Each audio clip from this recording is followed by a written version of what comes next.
Hello, void dwellers. This is Mansour Abbas.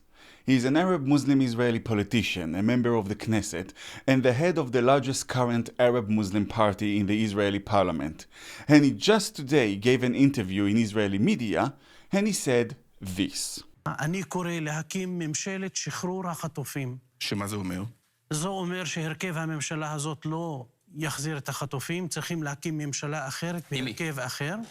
אם תבוא ממשלת ישראל ותגיד, אנחנו מחזירים את החטופים ומפסיקים את המלחמה, רע"מ תעשה את הכל כדי שהיא תוכל לקיים את המחויבות הזאת, הפוליטית והחברתית. ואני חושב שהממשלה הזאת צריכה להשלים את הקדנציה, כדי שלא יבואו ויגידו, עכשיו עושים משהו ומפעילים את נתניהו. Now, let me help you, those who are not familiar with the details, and those who think they are, but totally are not. Let me help you put everything here in context, and there's quite a lot to go through.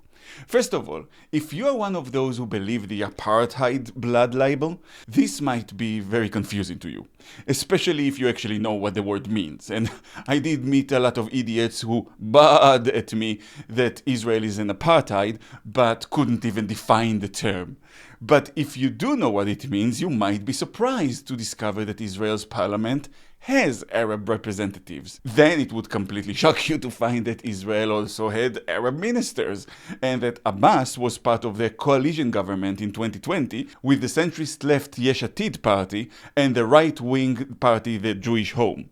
And he did so, by the way, to block Netanyahu from being prime minister again, which unfortunately only lasted 2 years. Before joining politics, he practiced dentistry, which he studied in the Hebrew University in Jerusalem. And, as someone who grew up in a devout and conservative Muslim family, started to give sermons at the local mosque in the city where he was born in from as early as 17 years old. And his attitude towards Israel? Only a couple of years ago he said Israel is and will remain a Jewish state. He also said that the right is better at getting peace done and the left always ends up causing more wars, which I personally disagree with. But then again, I disagree with many things the man believes in. He is a Muslim. I am an atheist. He is a conservative and objects to gay rights. I am a woke liberal and I support them. So we don't see eye to eye on many things. But we do see eye to eye on the issues that separate him and me from the thugs and anti-Semites on campuses, in the weekly hate marches, and on social media and the media.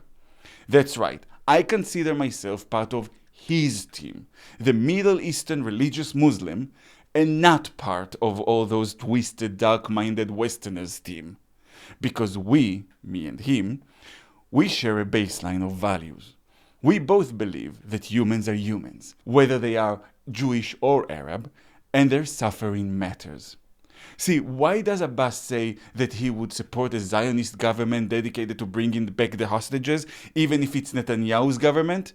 Because he is human and moral. Unlike those who go on the hate marches and don't even know what they are marching for, except that it's for hating Jews. In which case, count them in. See, Hamas recently released a video of one of the hostages, Liri Elbag. I didn't watch it, I'm not going to, and I'm not going to get into what just this one picture tells me.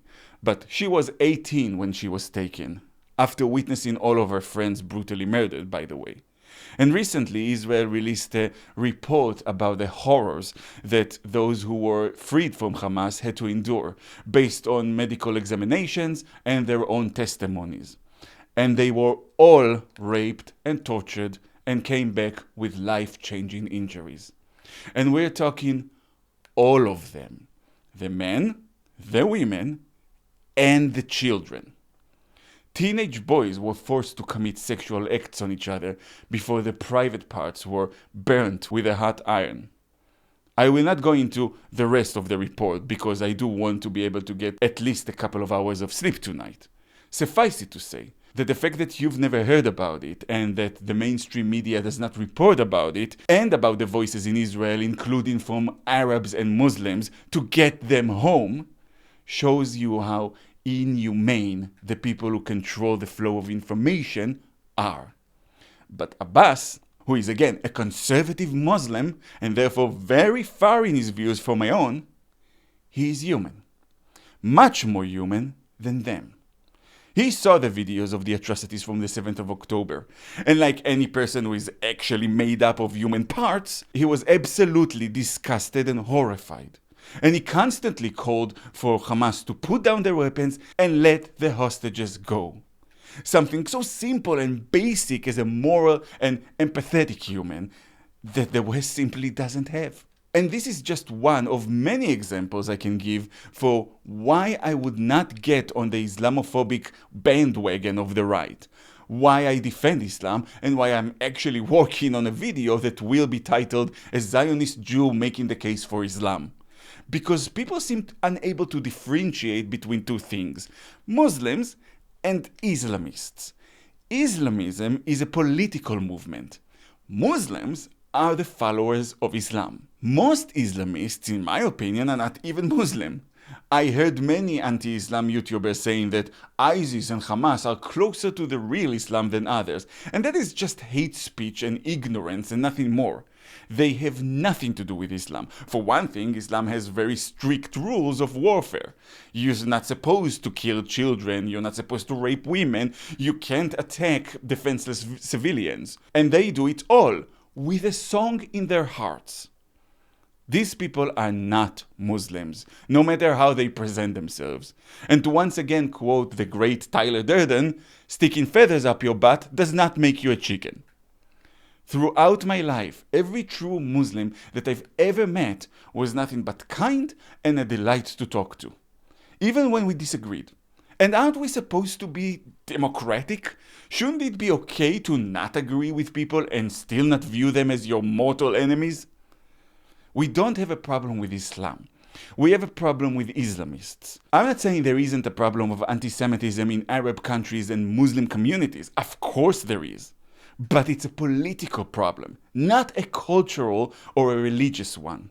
It is based on disinformation and ignorance. If you actually talk to them, the people who are not Islamists, you won't believe the nonsense they believe in.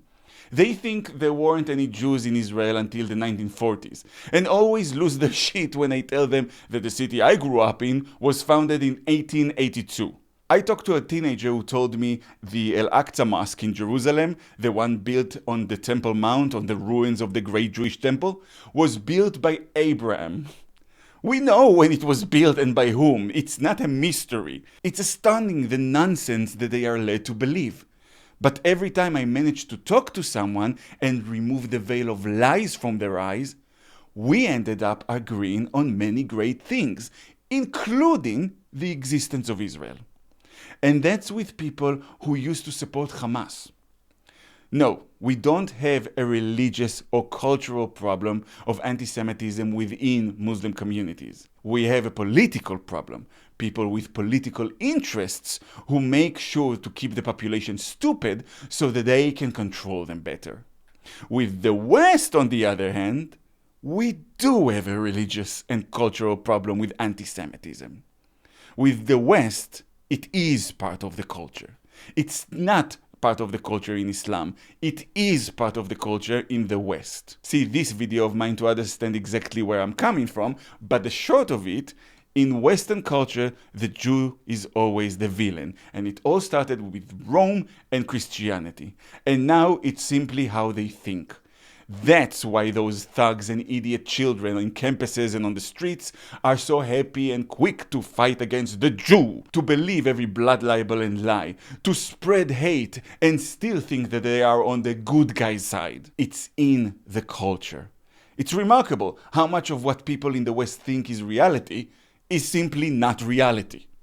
Israel is not an apartheid. Hamas is the reason the war started and the reason it didn't end by now. Muslims and Islamists are not the same thing. Muslims don't hate Jews for religious reasons. Islam is not a different religion from any other world religion, and it's actually less violent than Christianity, believe it or not. And the West has a built-in problem of anti-Semitism that they blame the East for, but the East doesn't really have. Now, you may not agree with anything I'm saying here. That's fine. I'm saying some hard pills to swallow.